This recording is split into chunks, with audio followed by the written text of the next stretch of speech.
Process actually. Okay. So இப்போ இந்த MongoDB எப்படி நம்ம லோக்கலில் கனெக்ட் பண்ணுறது அப்படிங்கிறத பார்க்கலாம். ஸோ இதுக்கு என்ன பண்ணோம் அப்படின்னா, நமக்கு இந்த MongoDB கனெக்ட் பண்ணுறதுக்கு ஒரு சாஃப்ட்வேர் ஒன்று வேணும். அதுக்கு பேர் தான் வந்து பார்த்தீங்கன்னா Mongo Compass.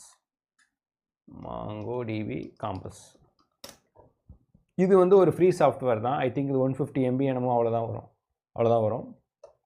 ஸோ இங்கே இருக்க ஆக்சுவலாக ஸோ எந்த MongoDB சர்வர் இப்போ நான் சொன்ன இந்த க்ளவுடோ இல்லை நீங்கள் உங்கள் ஓன் சர்வரில் வச்சுருக்க MongoDBயோ இல்லை லோக்கலில் வச்சுருக்க MongoDB எதாக இருந்தாலுமே நீங்கள் இதை வச்சு ஈஸியாக கனெக்ட் பண்ணிக்கலாம். இந்த காம்பஸ் வச்சு. இந்த compass not just for cloud, இதை வச்சு நீங்கள் எதனா கனெக்ட் பண்ணிக்கலாம்.